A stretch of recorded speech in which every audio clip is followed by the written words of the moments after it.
buenas tardes a todos los seguidores de Proceso Digital y Departamento 19. Gracias por acompañarnos esta tarde. En el país hemos estado en una emergencia debido a las lluvias y recientemente pues a la tormenta tropical Julia. Con este temporal lluvioso que ha azotado el país desde el mes de septiembre o quizás meses antes, ya hay algunos datos preliminares en el sector oficial que hablan de pérdidas económicas en los sectores productivos de 1.500 millones de lempiras. Y entre estos, el más afectado es el rubro del banano. Para verificar esta situación nos acompaña esta tarde la licenciada Sandra Deras, gerente general de las fincas bananeras de Santiago. Muy buenas tardes, Sandra. Gracias por acompañarnos en Proceso Digital. Buenas tardes, licenciada. Para mí, pues, dentro de todas las circunstancias, es un placer poder compartir con ustedes información que es bastante importante. Claro, Sandra, es correcta la información. Se dice que hay pérdidas. El sector bananero es uno de los más afectados junto con el sector de la palma africana por las inundaciones. Se habla de 800 millones de lempiras en el sector bananero. Sabemos que usted es gerente de una de las fincas. Cuéntenos un poco cómo se ha venido dando esta situación, desde cuándo están ustedes con este problema de las inundaciones.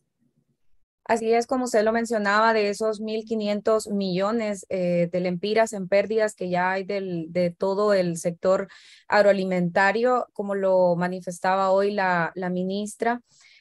Gran parte o más del 50% corresponde a las pérdidas que hay en banano, ya rondando los 800 millones en la última contabilización que se hizo posterior a las inundaciones de la semana pasada, antes del paso de Julia por Honduras. Habría que volver a contabilizar áreas que han sido afectadas durante el fin de semana, lo que queda de esta semana también. Y pues nosotros como sector estamos bastante preocupados, ¿verdad? Por todo esto que está ocurriendo en este momento, porque no estábamos preparados para esta pérdida. Sandra, entiendo que ustedes recientemente su empresa había hecho una inversión millonaria este año porque justamente venían de recuperación después de ETA y IOTA. ¿De cuánto fue esa inversión que ustedes hicieron? Y ahora con estas nuevas inundaciones, ¿cuántos son los empleos que se ponen en riesgo? Bueno, la inversión que se hizo posterior a ETA y OTA fue de más de 70 millones de lempiras en el Valle de Santiago para poder levantar nuevamente una parte de las fincas que corresponde a Santiago, porque no se pudo levantar todo el área que había antes de ETA y OTA. En este momento, pues después, durante toda esta inversión, hasta la fecha se había logrado emplear a más de 500 personas que en este momento pues están prácticamente sin empleo y en riesgo o en incertidumbre, mejor dicho, que no se sabe qué es lo que va a ocurrir con su fuente de empleo. ¿Y qué se les dice entonces en este momento a esos empleados, Sandra? ¿Cuáles son las expectativas que hay? ¿Qué tipo de ayuda están recibiendo ustedes como productores para volver a impulsar este rubro que pues está tan deteriorado lastimosamente? Pues en este momento creo que nuestra última eh, oportunidad de volver a levantarnos es que haya una intervención por parte del gobierno central, y es lo que hemos manifestado a esta población de Santiago y sus alrededores, a que estamos esperando una respuesta. Ya comenzamos a trabajar de la mano con la Secretaría de Agricultura y Ganadería, primero para hacer la contabilización de todos los daños, las pérdidas y todo lo que ha afectado.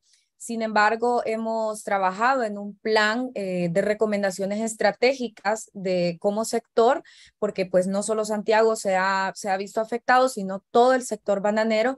Entonces hemos trabajado en un plan estratégico con algunas soluciones que nosotros proponemos y recomendamos tanto a la Secretaría como algunas otras instituciones gubernamentales y al gobierno central, evidentemente. Entonces, en este momento, esa es como nuestra respuesta a la población. Estamos esperando la intervención por parte del gobierno.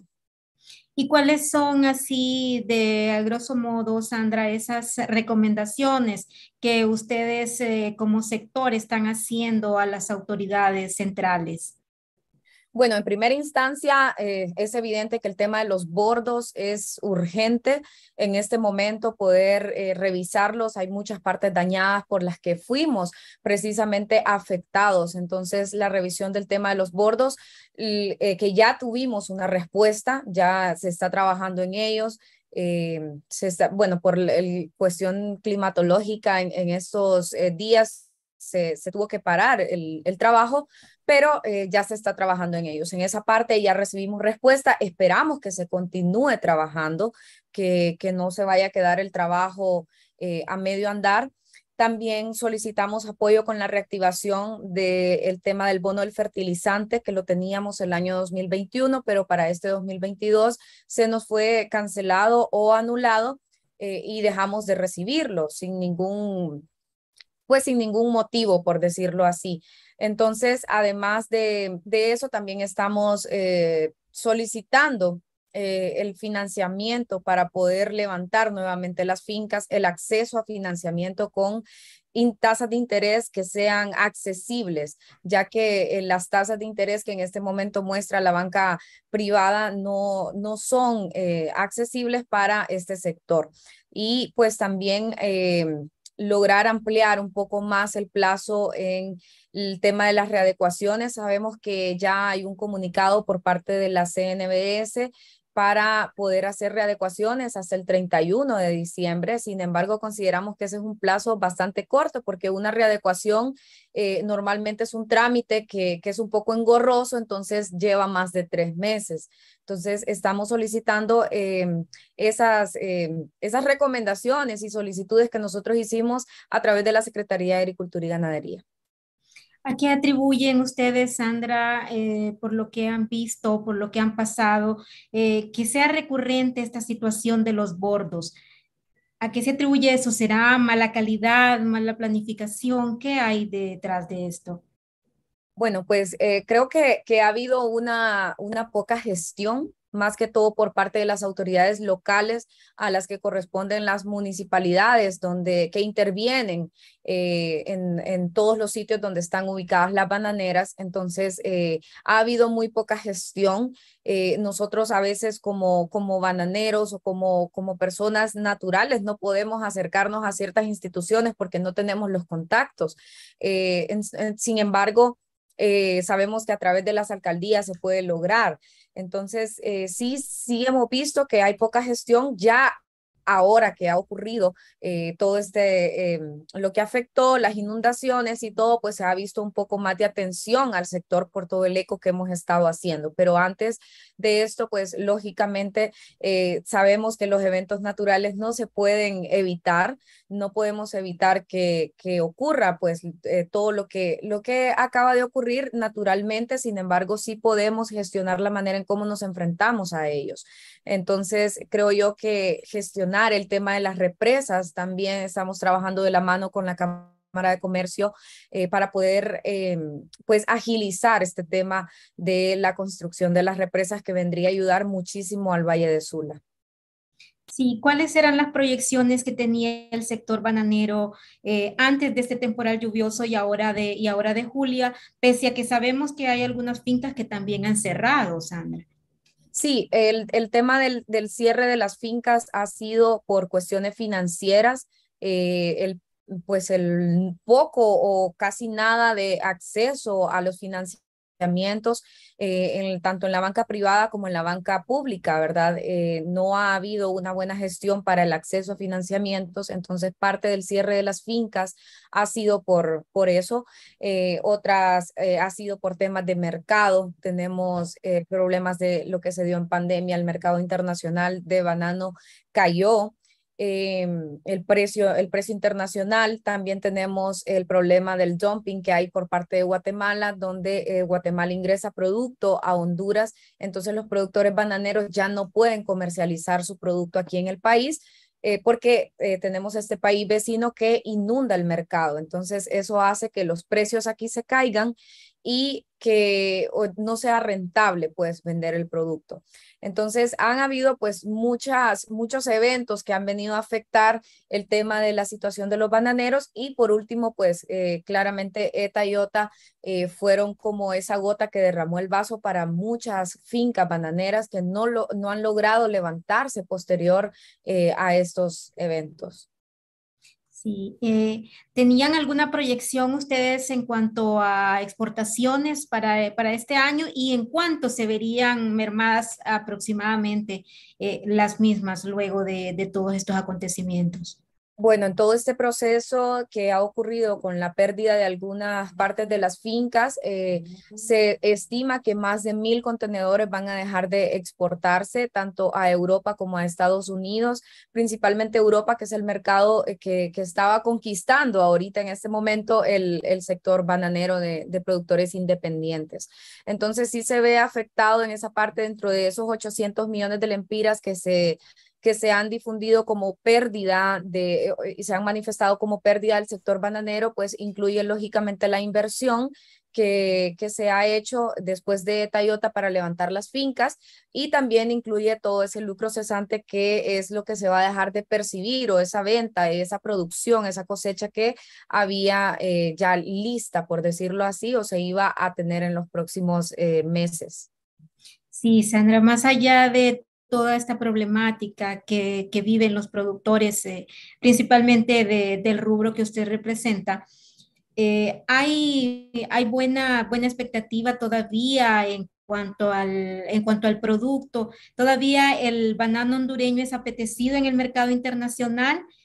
¿Cómo está precisamente los nuevos mercados para el producto? Sí, de hecho, pues recientemente se celebró la feria Fruit Attraction en Madrid, donde pues participan muchos productores de frutas y de Latinoamérica.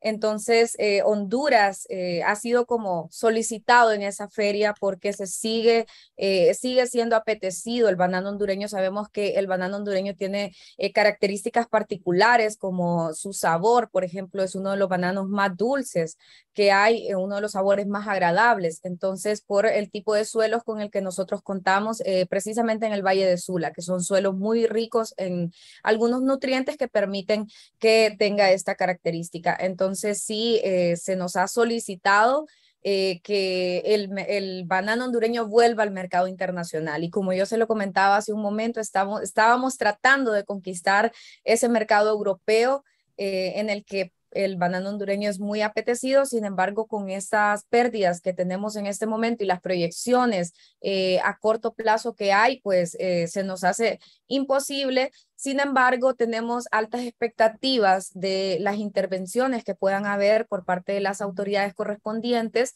de algunas instituciones gubernamentales para apoyar el sector y que nos volvamos a levantar. Como productores estamos con toda la disposición de volver a levantarnos, de seguir trabajando siempre y cuando pues se nos dé la oportunidad. Tenemos muchos desafíos, muchas barreras, muchos problemas que tenemos que enfrentar. Sin embargo, estamos dispuestos a enfrentarlos para no dejar que este sector se pierda en el país, porque ha sido parte de nuestra historia y nuestra cultura y además de eso, la generación de empleos que permite. Sí, finalmente entonces, Sandra, su mensaje de forma general, tanto a las autoridades, reiterando un poco, como también a los empleados que están un poco desesperanzados. Sí, lastimosamente, pues hemos visto la tristeza, la incertidumbre que hay en la población que depende de este sector.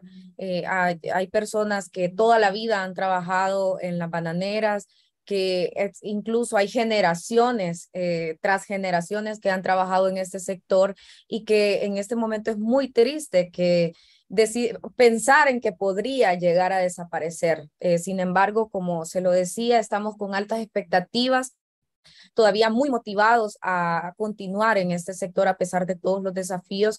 Tenemos fe y esperanza en que las autoridades van a tomar las mejores decisiones para poder apoyar al sector.